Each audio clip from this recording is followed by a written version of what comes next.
Gabriela, how are you? Hi, Nick. Hi, Gaby. Really gay. Do Hi. you prefer Gabby or Gabriela? Well, I don't mind. It's Gabi. Okay, It's okay. Yeah. okay, all right. We met briefly before. I went to El Comalote like a few years ago. It was during there was this group from Central America Unida, like a bunch of chefs. It was organized by like Debbie Fadul. And we went to El Comalote, and we also visited a milpa and Paramos. Was that the place? Does that sound familiar? Mm-hmm. Okay, Yeah, all yeah. right. Okay, I had that right. And then so we went there. We went to visit a farm, and then I actually came back like months later with my family. We went to the beach, like El Paradon, and I stopped there and I bought a lot of tortillas to take to the beach, and it was Mm. like what we ate for like a week. So like I have fun with that. But yeah, El Comalote in Antigua. This is your project, and we're Julie and I talked about it before, and we're both like really fascinated by it, and I want to know more about it, and hear it from you, and not just me going in and buying tortillas. So, how did it begin? Well, first of all, what is it, and how did it begin? The Comalote, first, just for you to know what it's a comal, or the name, Mhm. comes from Comalote will be like a big comal, and comales in English, the word will be like riddles. And it's what we use to cook the tortillas. And it's a place where we always gather around, always in a form of a circle. So it's a place that invites to reunite, and it's a place where everyone is welcome. So that's why we started this project. With this name, El Comalote. And basically, what we do is that we make tortillas. We are a tortillería, and we also make traditional cuisine using all the products made from corn that we do here. One of the principal characteristics of our tortilleria is that we only use native Guatemalan corn. We use a lot of different heirloom varieties in our tortilleria, and that's something interesting to say because maybe there was a time where there was not necessary to make a difference between corn and native corn. It was a time where it was just corn, or ishim, as it's the name in all the Mayan languages in Guatemala. Ishim is the word for corn, and it was just corn tortillas. But nowadays we have this difference between, if it's just a tortilleria, that most of them, more than 90% of the tortillerias in Guatemala, are using GMO corn or other GMO corn, but not just in corn, but in flours. So uh, it's, for me, something like interesting that now we have this difference to say native from just other varieties of GMO corn, because it was not like that. And here in Guatemala, we are a country where corn also was originated, so it's a very important food for us in terms of history, culture, but also has a spiritual meaning for us because it's part of what we have been eating for thousands of years. Um, and also, when we started this project, we were motivated to have the best quality of tortilla. Uh, and it didn't start with we didn't have in mind the native corn. We were just wanted to have a very well made handmade tortilla. And when we started this research, like what are the ingredients that are going to make a perfect, well-made tortilla, we started looking to this wealth world of native corn.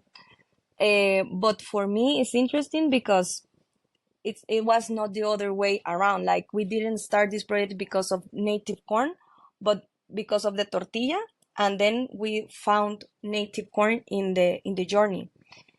Because for me, I was born in the 90s, and when I was born, all these modified alternatives and flours um, were part of my palate, and I didn't know the difference between these two, especially because I was born in the city. So if you are away from the countryside, this will be something that will happen to you because you forget the difference. You are very like taken away from this awareness of food in general. Is not something that is just for corn, but it's happening with all the food that we eat. And so there is still, you can still find tortillerias in the countryside that they use native corn, but if you are more close to the capital, and not just the capital but the capitalist system, then it will be very difficult for you to find native corn. So we started this project to have very well, like the best quality of handmade tortillas made with native corn, and to uh, bring again this option for the areas that have forgotten this option, this very nutritious option that we have, and also to for the new generations to understand the difference and not to forget that we have this very sacred food alternative.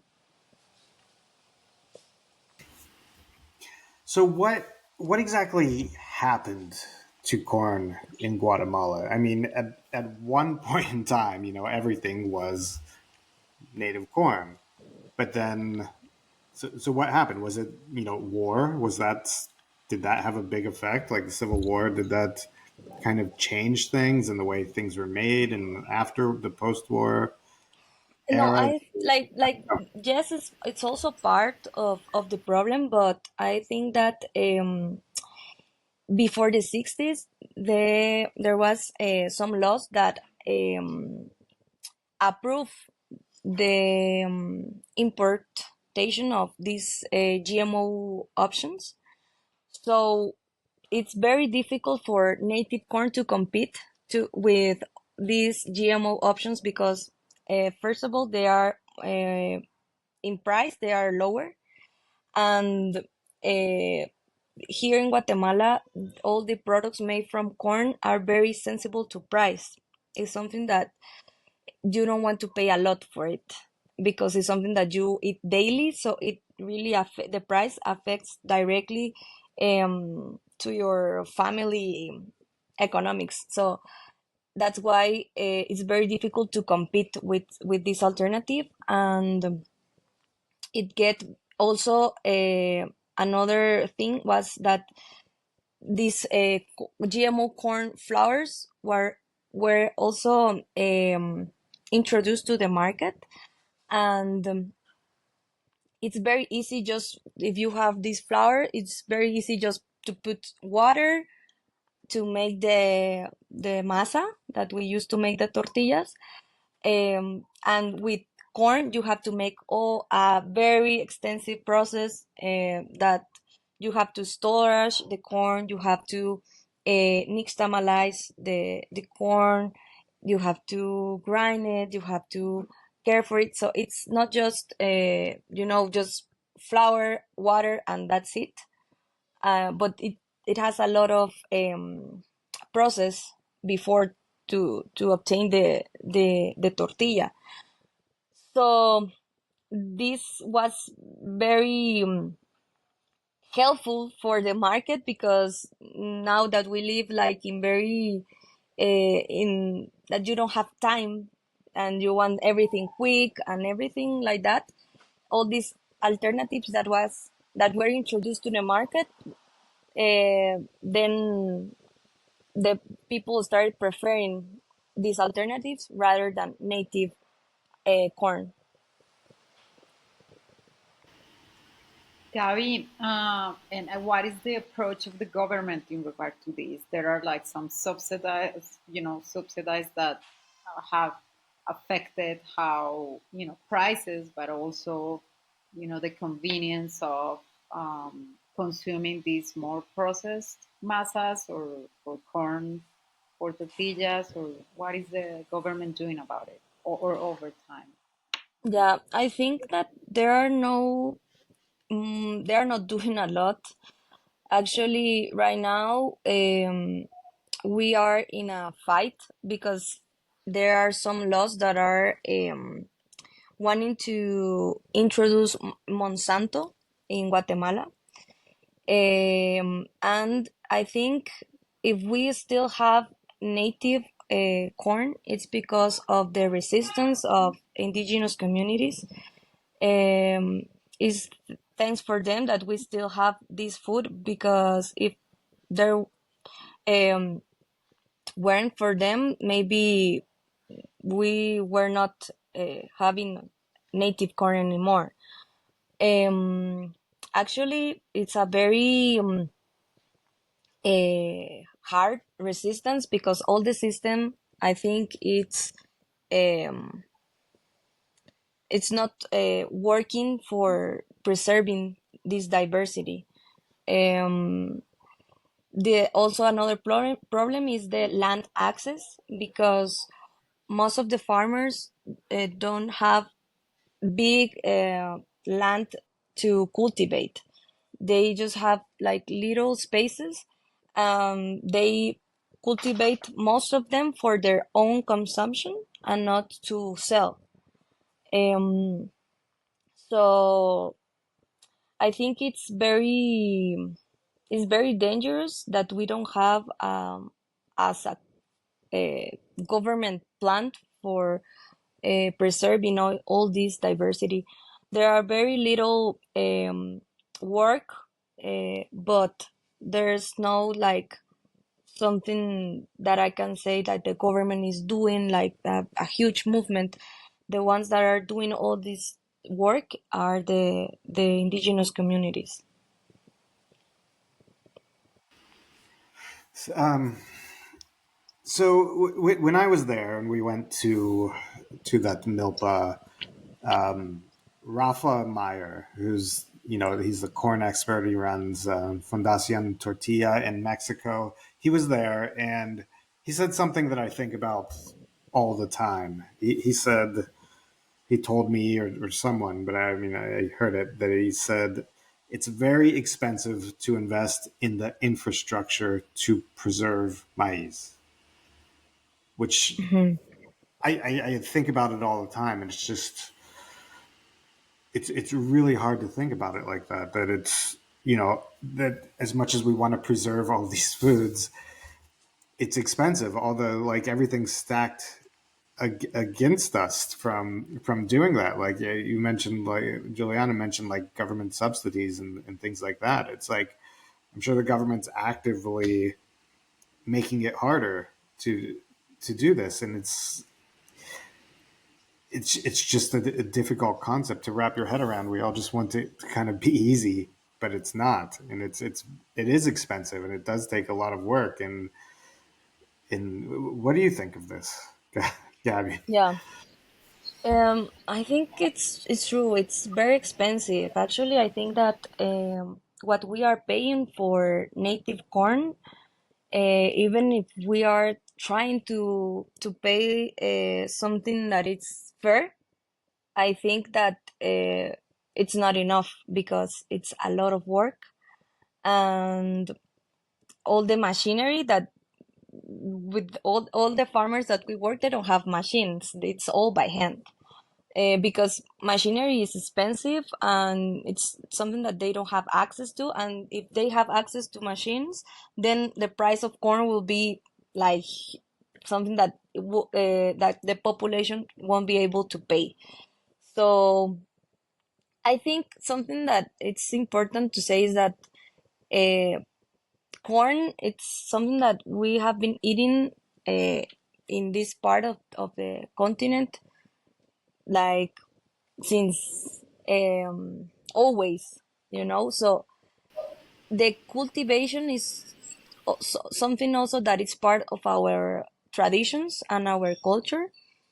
But the problem I think is when we move away from the responsibility of cultivating our own food, and then we decided to do something else and to put that responsibility of cultivating your food to other companies and other entities, and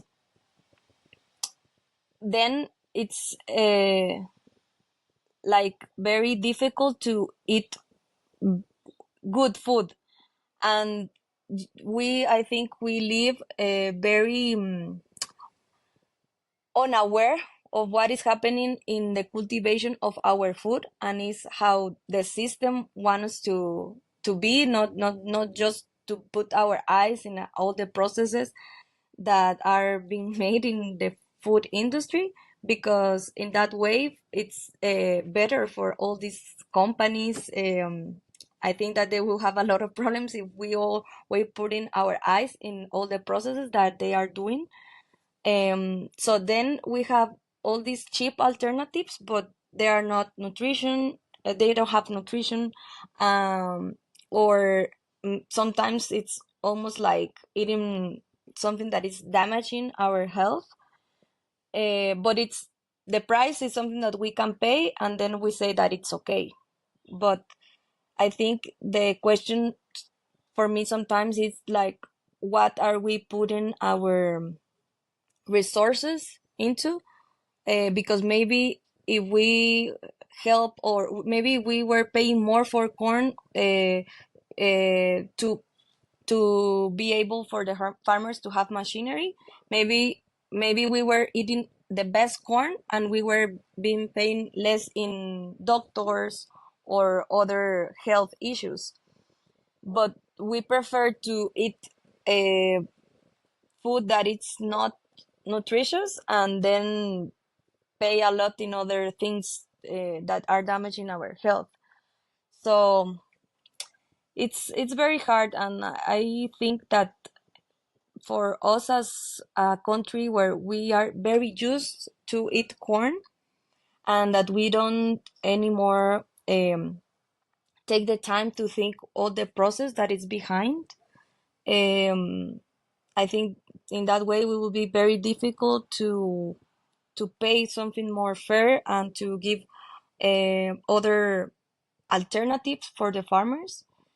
If we don't value and we don't understand that, like, it's not just value, but when you understand all the process, maybe you will ask yourself, if I was doing this, how much I will be like how much money will I be asking for the work that I'm doing if I will spend these 9 months cultivating corn, all the process, the storage. And if you start thinking, if you were the one that it's going to do it, then maybe everything changes. But because we don't care, someone else is doing it, and it's like we don't want to see that part. And so in that way, it's very difficult to have a more fair market.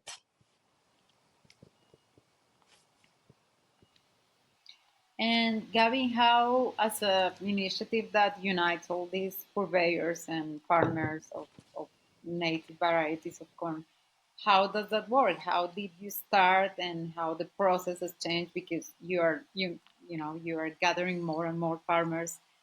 How is the dynamic of the company, and having in mind all these challenges? Yeah. I think it's a very beautiful community. We work with farmers that have more land access. It's like not huge amount of land, but they have a little bit more, so they can sell an excedent of their crops. And it's a very um I think it's a very beautiful community because they do what they do because they love what they are doing. The indigenous communities cultivate corn not just for selling corn. It's not that. It's more it's a connection that they have uh, with corn because it's what they have been cultivating from generation to generation. It's what their grandmothers and grandfathers did, and um, we help them in something that we learn is that not everything in this way of working is not always price. It's not always like I will pay more. No, it's more about the community and communication and find other ways in which we can help. For example, transportation and all the logistics, because sometimes it's difficult for the farmers to sell directly because they don't have this logistic system. So transportation and also storage is something that it's difficult because sometimes if depending on the weather of the region, it can affect the harvest. So storage is also something that we help to some of them that they ask for that help. And it's for me, I have learned a lot of how these communities work together because at first, as I told you, I was like always just thinking about price. Like I will pay more, I will pay more. And I remember one time, and this was something that Doña Matea taught me. You knew Doña Matea in this trip that we made, um, because she is my teacher because when I start uh, um, buying the corn with her and the community, I was like telling them that I want to pay more for this harvest because I appreciate all the work that you do, so I want to pay more. And Doña Matea, I remember she said, "It's good and thank you that you have this intention, but if you start paying more for the corn, then it will be no corn for the community because they are going to prefer to sell this corn to you instead of selling for the ones that they didn't cultivate. So you are going to make more expensive the corn for us. So please don't do that." And I was like, wow. So I was very wrong. So sometimes I think that that's why when I think that when we are very close to this capitalist system, we uh, forget the other things, that it's not just price and money and all this productivity, but there are something else. And in the way of working together as a community is not price. And I think that farmers in Guatemala that still cultivate corn, they don't do it because of money. That's something that I've learned. They don't do it for that. They do it because corn is very important. It's what they and what we eat every meal every day, and it's a deeper connection with this food. Hmm. Why is it so hard to grow criollo corn? I think it's hard because it's very vulnerable. It depends on all this weather condition, the climate change. For example, this year we were waiting for the rainy season on March, and it was June, and well, like March, May, but it was June and it was still not raining. So um, it's hard because most of the harvest of a lot of farmers that I know are going to be less this year because part of the cultivation were waiting for the rain, and because it didn't rain, it dried. Some of them, when they saw that it wasn't raining, they started recultivating again the seed, but there's a lot of loss of of losses, and there's no one that is uh, if you had a bad harvest, then it's the loss of the farmer. They don't have no one that are like helping them or maybe paying for what they lost or other alternatives. So I think weather and climate change is one of the biggest problems, and also the time, because a GMO seed will grow in 3 months. To grow something that fast, you have to put a lot of agrochemics and pesticides so it can grow in 3 months. But native varieties grow in 9 months. So the difference is huge, because with GMO corn, you will have three harvests in a year, but with native corn, you just have one. And if the weather, or in this year was that we didn't, the rainy season came after, but it can also be other weather conditions that, imagine, is if you just have one harvest in a year, you don't have chance to, okay, maybe if I have three harvests in a year, maybe with the first one it didn't work because of the weather, but I have this other two. So in terms of this, I think that the GMO options may say that they have this solution, but the problem is that it's yes, we have three harvests in a year, but we are killing the earth. So then, and you are also damaging the water that goes to the rivers, and the animals that are in the rivers. Um, so sometimes I think that GMO options, like um, said that they have the solution, but the solution in a very basic level. But if you go all the way down, it's a very huge problem, that it's not just like modifying the seeds to have the solution of for this. It's a lot of things. Also, as I told you, is the land access, because um here in Guatemala, the ones that are cultivating and working with the food that we eat, most of them, they are not the owners of the land. They are working for someone else. And this, I think, it's a problem, because if you have maybe more land, then you can not just cultivate corn, but you can cultivate other food that can help you, to have a balance.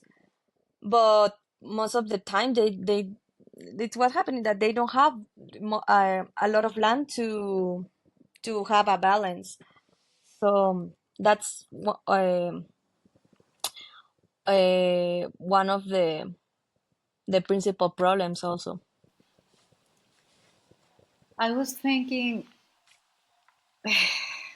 it's it's obviously a big effort, but you mentioned something that seems to be, if not intact, very protected, which is the connection of farmers with what they grow, right?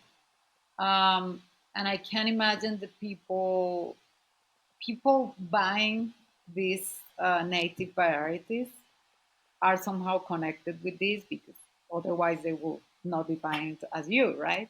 What Mm-hmm. about consumers? Because doesn't seem to be a straightforward awareness.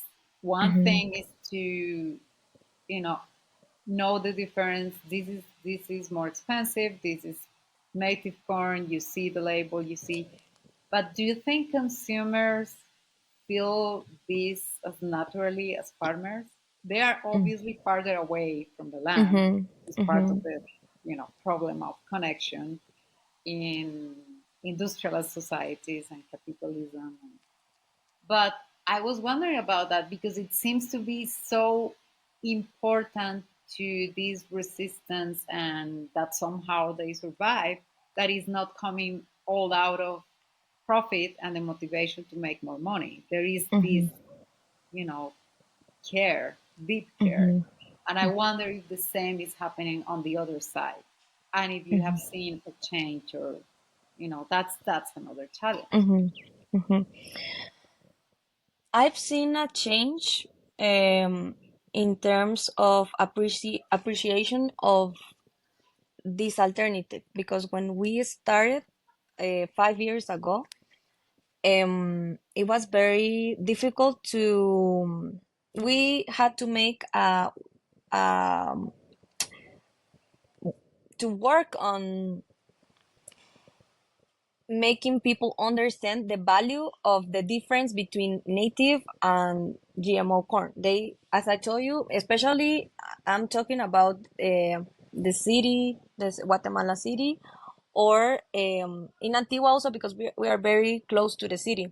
If you go to the countryside, it's another story, because as I think that tortillerías is not something new, like native corn tortillas, as I told you, is not something that we are inventing, because native corn, it's very present in the countryside of Guatemala, and you can find these tortillerías, but they um, uh, like live very differently, and the relationship that they have with the food, it's very different from the closer that you are from the capital.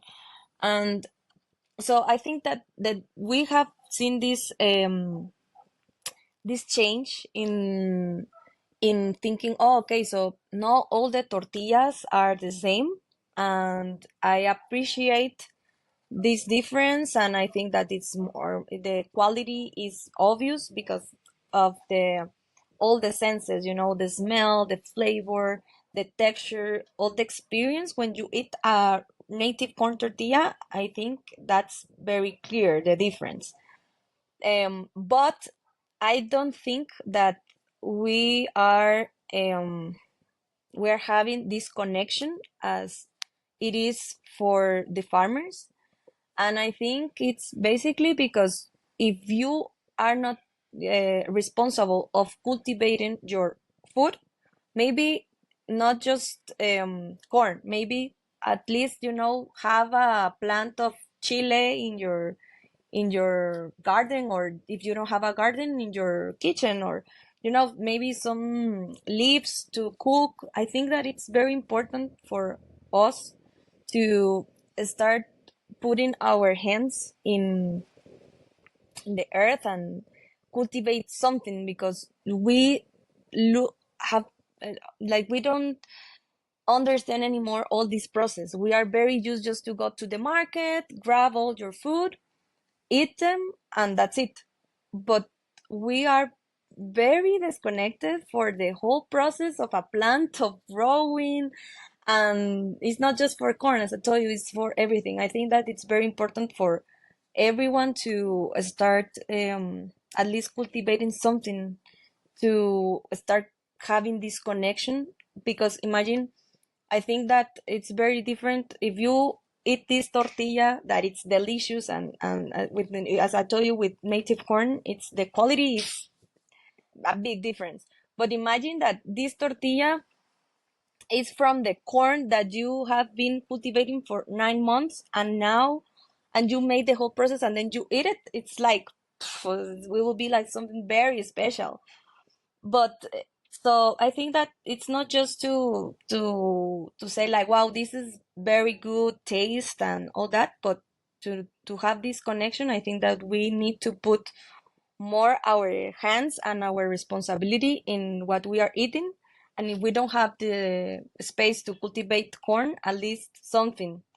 And I see it in my daughter. I, I have a daughter of 10 months, and now she's starting to, to know the world, and she's always, we have some plants like in the house, and she's always looking for the earth, the so she's always putting the hands in there, and she likes that. And I was thinking like, yeah, it's part of our nature to put the hands in the earth, and something that sometimes a lot of people are not doing anymore. No, it's our natural curiosity to want to touch the dirt, but then we're told over and over again, no, that's dirty. Stay away from it. Don't Mhm. touch it. Mhm. And it's just like from a very young age, we're taught to disconnect from where our food Mhm. comes from the very soil, from the earth. Mhm. It is strange. Like I think I grew up very disconnected from. Mhm. I talk about this a lot that I had no idea where my food Mhm. came from growing up Mhm. in the States, and it took me many years, I think, to kind of to break that, to just kind of try and understand what that means and what that means for my kids, and try to do something else. Um, One thing I wanted to talk about was when when we went to the farm, the amount of varieties that were being grown in that relatively small plot of land was quite incredible. There was red corns and black corns and blue corns and yellow, and but that also makes it, which is it helps protect against bad harvest, I imagine. A lot of other kind of cultures cultivate like this, to where maybe one variety might not do as well in a certain amount of rainfall or something with some erratic weather, but then the other variety might kind of help balance it out a little more. So it's kind of like a safeguard against erratic climate, I guess. But it's much harder. You're not never going to have like that GMO quantity of corn, in that just stability of having tons and tons of a crop every single year. But Mhm. I guess you always have a little bit, enough, hopefully. But it's, how do you make people understand that? How do you make customers understand that? Like I think what you're doing, like you go into a Comalote and you have all these beautiful tortillas of different colors and things, but then you go to the supermarket and it's just this gray cardboard looking Mhm. tortilla that's they all look exactly the same, and there's this like dull lifeless color. Like, how Mhm. do we get more people to Yeah. understand that, and not just Yeah, you I know think, you know what? It's very interesting that I've seen some kids that they don't know, for example, the black corn tortillas, because they are difficult to find, especially as I told you in the capital and in the market, supermarket. Um, and they are like, ah, what is this? Like they don't know that this exists, and they start preferring the white because it's what they are used to. So I think it's very dangerous because, as I told you, as me, that I was born in the 90s with these GMO alternatives already, and my palate was like, oh, I love tortillas because we conserve things for thanks to all these women that preserve and resist the handmade technique of making tortillas. We still have, these amazing tortillas made by hand, but you think it's is good because you don't know the other thing, and you don't know actually what you are eating. So I think it's very important for the new generations, and now that I am a mother, I understand better the responsibility that I have with my daughter to give her a lot of diversity in what she is eating, because then I don't want her to grow not knowing that all this diversity exists. And I want her to look for this diversity, because maybe she will be like living somewhere else, but I want to for her to look for this diversity and not just this plain food that I think it's very convenient for the industry, because it's more productive for the industry. Just make this one DNA that it's perfect for our combo of agrochemics and pesticides, and it's better for us to sell it, to have it, and you start losing all this knowledge of the diversity that we have in food, and then you just want to eat one thing. And this happens, you can see in restaurants, that children, no one they don't want to eat like diversity of food, vegetables, fruits, and a lot of things. They just want the simple food, that. So I think that it's important for the new generations to see all this diversity, to that in I also see in greens here in Guatemala we have a lot of native leaves that we have lost this um like way of eating, but also enjoying these flavors. Then it's like I think it's like a colonization of your palate and your what you are looking in the market.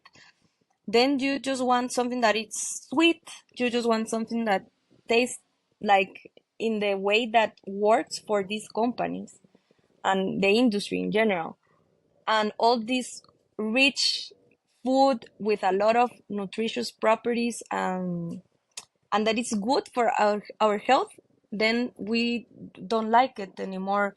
Or it happens with fruit, that now fruits are more sweet, that there were like native varieties, because everything is modified for us to like and like want more.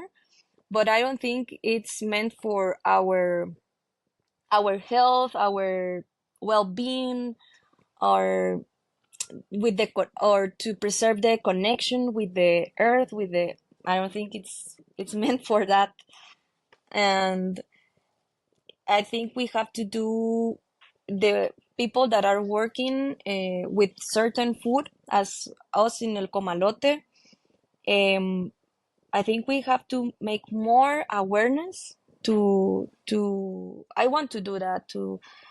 Sometimes I maybe I just don't do.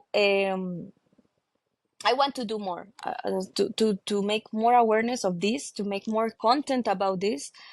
Uh, so for the new generations, they can they will want to eat more alternatives, and see that we have a huge diversity in food, not just what you see in the supermarket. There, if you see one thing in the supermarket, um, you can just you can see that in the countryside you have, for that one thing that you are buying from the in the supermarket, you have a lot of diversity in the communities that are working like very close to this food. But Gabby, I was thinking about that, and you mentioned, so I, even you are already doing a lot, but you say I want to do more in terms of awareness, and I think part of all this is education, right? Educational, and I was thinking, it's not only, even if it's one product, I think the problem sometimes is that it's taken as a given. Is there in your table, in your fridge, in the market, at the market, and it's taken as a given. And I think that's part of the problem. Not, I mean, apart from diversity and getting used to diverse flavors, I think the disconnection starts when you take it for granted, right? Mhm. So even if it's one or two varieties or corn or potato, if it's coming from a good source, even if it's the same every day, but you don't take it for granted, I think that's when the change starts. And I wonder, I mean, you already said, I'm sure you think about this every day, like how I educate people more Mhm. about this, right? And I Mhm. wonder, what have you talked with your colleagues about this? I mean, how to strengthen strategies to educate people, not only, again, not only about try this current, try this, try, because I think restaurants, and I mean, Nick knows this very well, I think they have contributed to this awareness of seasonality. So not all the time you have available the same thing. So you just ask, what is fresh today? What do you have? You know, what are you cooking today? Because it's at the market. But again, there is a step beyond that, which is not taking it as a given, because maybe Mhm. tomorrow that thing is just not available. So Mhm. I wonder how to go deeper, and if you have discussed this with your colleagues, what are, I don't know, which, I mean, Mhm. I don't want to put more pressure. I'm already doing a lot, but Mhm. I'm just No, wondering. yes, it's something that we have give some thoughts about, and I think that we take it for granted because we nowadays have more options. Yes. So imagine, I don't know, a lot of years ago, maybe you just had this, like maybe like beans, squash, and and corn, for to say something, and you will eat it every day without, taking it for granted or anything because it was what you have and that's it. But now that we have like a huge not options from other parts of the world, and so I think sometimes you get bored of eating something because you know that you have all these alternatives. So why am I going to eat beans all days, if I can eat other things, So I think that first of all, it's very important to understand or to know what are the crops that are native from the country or the territory where you are. Like what is that it's from here, and so then try to put in your diet more of this food because it if you are eating something that it's from the place that you are living, it's probably it's going to have less preservatives, for example. um it will be better, I think, in terms of this chain of supply. It will be better if you start putting more in your diet of food that are cultivated and are native from where you are. But I think that nowadays we have a lot of more options, so it's difficult to have this balance. And also I think it's very um it's very like if you are if you have very strong cultural heritage, or you feel like the more you are connected with your roots, your culture, then the more that you are going to protect, and you are not going to take for granted the food that it's from your territory. But if you are uh, not like, for example, here in Guatemala, with I think that we have some issues in our identity as Guatemalans because of the colony and a lot of things that are part of our history, that we don't know if we are from, like, for example, me, like, I'm not Mayan, but I'm not from Spain, but who am I? And all these questions that will be better for me to like other foods that are not for here, because I don't have like this identity. And you can see this in countries where they have not permitted, or not countries but territories, they have not permitted so this huge food change to establish. And you see this happens when the community are very close to their culture, their roots, and their food. But if you don't have that, it's very easy for any brand or anyone can say to you that this is good, and you will say, "Ah, yes, it's good." So I think also, as a way of not taking it for granted, it's also to um, make more strength your cultural traditions, and to know. I think what happens is also that you don't know where are you from, and you don't know where your food comes from. So there's a lot of things that you are not seeing. So it's easier for whatever thing or brand or food that appears for you to say it's okay to eat that, you know.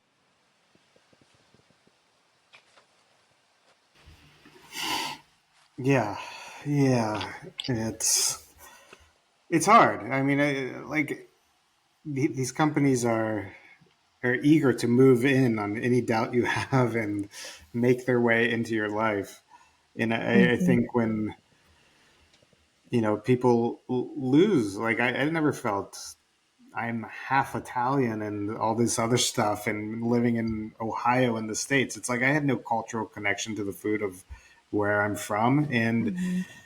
in most other people I grew up with didn't either, and there weren't like native communities around, and so I think it's hard to get us back to thinking about the Hmm. food of our landscape and the people that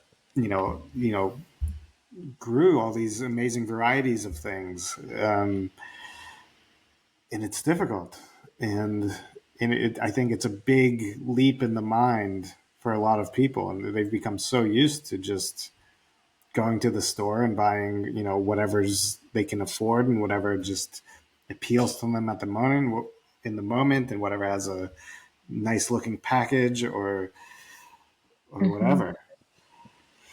I don't know. It's a big cycle, but it's like it seems impossible to break. But I think little by little, it does change. And like I'm sure when you first started with the people you were serving, a lot of them were like, "Why am I paying this much for a tortilla? Why I can just go down to the fucking gas station and get this, for almost nothing."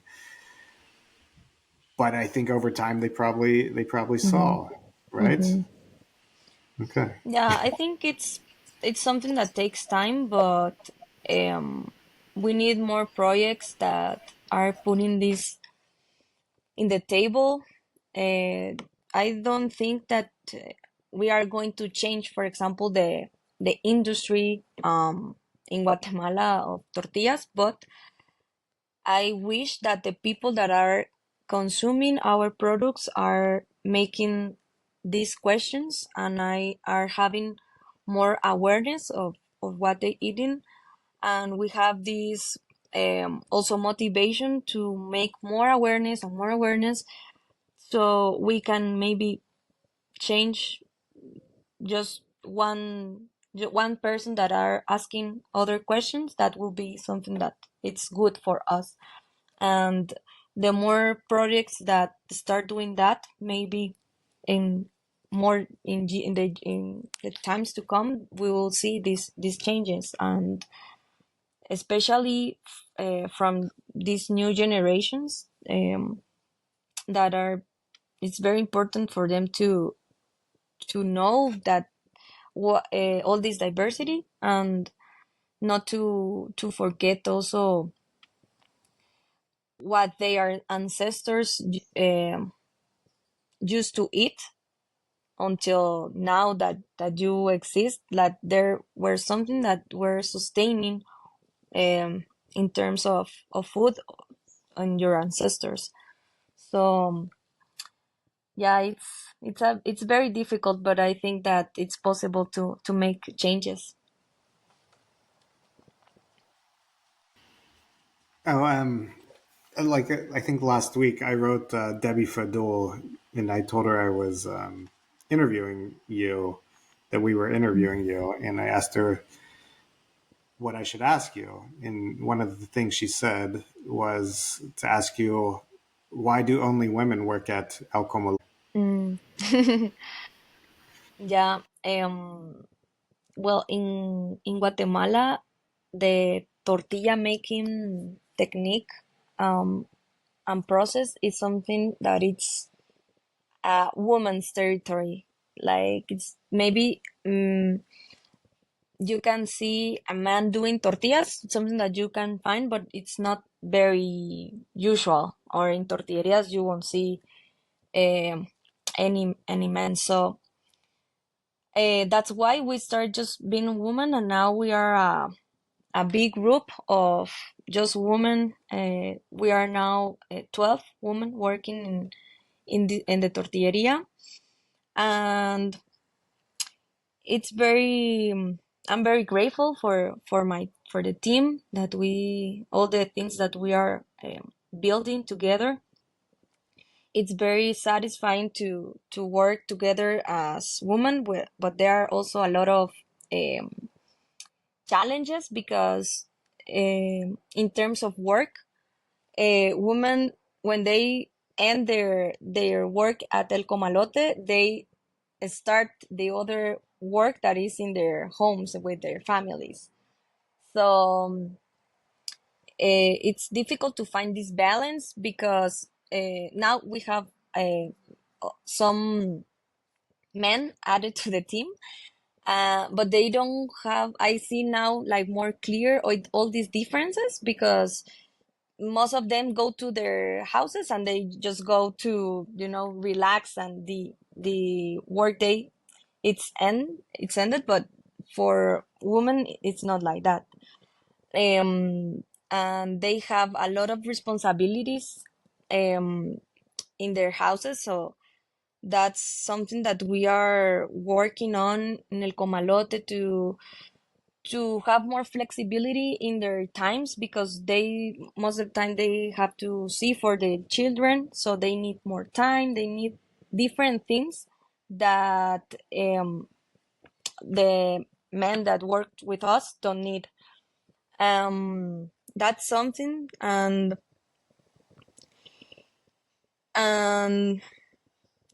for me, they have all my admiration and respect, because they talking about resistance, they have resist this um, handmade technique of making the tortillas, that if you think about it, it's the way that mm, thousands of years ago we were eating the tortillas like that, and we still nowadays eat the tortillas made by hand.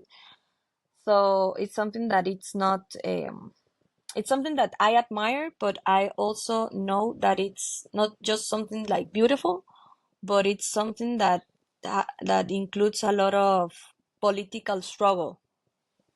This resistance is something um, that you have to see also when you are eating a tortilla, because it's not just beautiful to see all these women working together and doing the tortillas, but it's something that it represents a lot of struggle. And I I was talking last few days ago with a sociologist, and she said to me, she's also a feminist, and she said, you know that tortillas are not well paid because the ones that are doing the tortillas are women. Imagine if the ones that were making tortillas where men do you think that the price will be the same?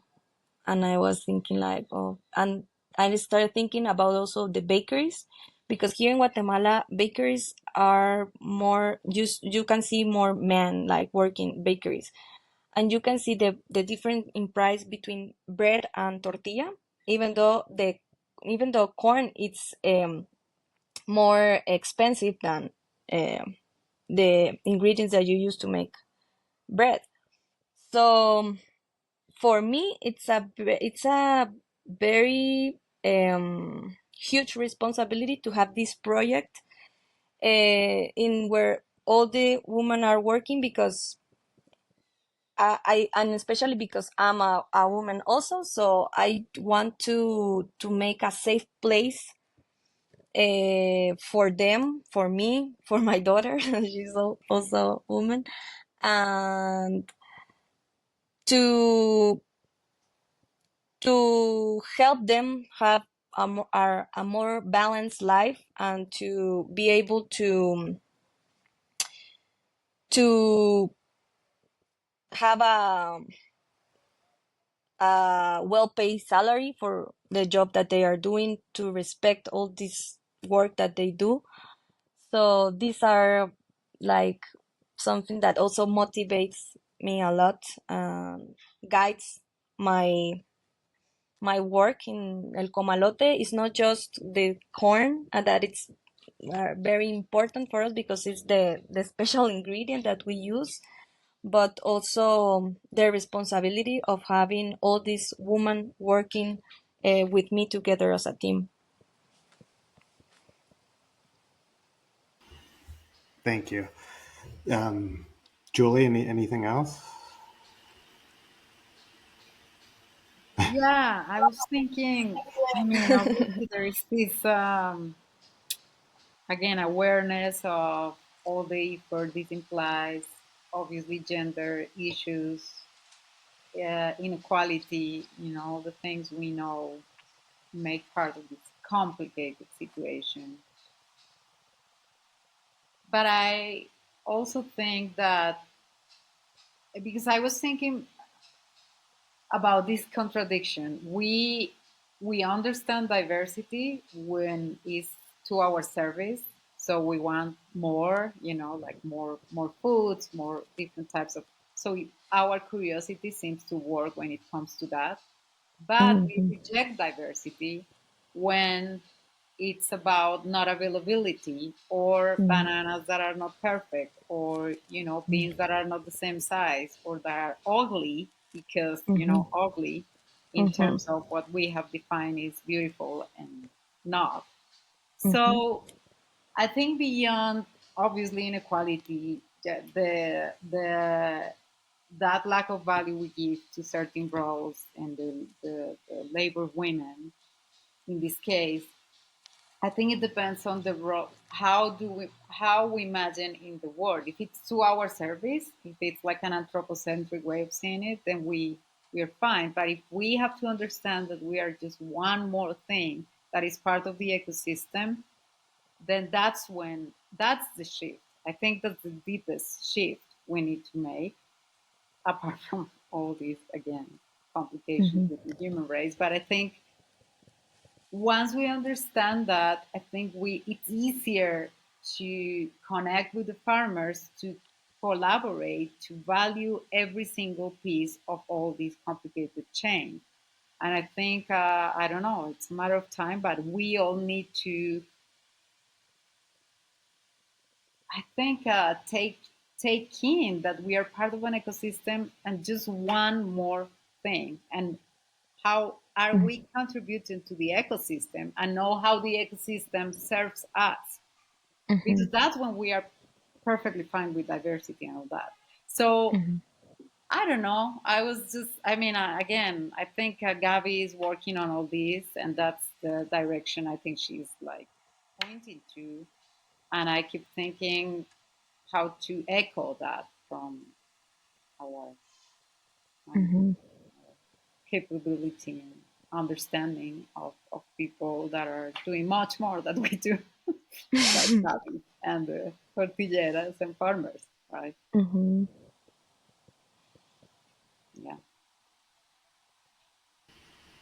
Mm. Yeah, there's a lot of questions, a lot of things to think about and Yeah. try to do. I don't know.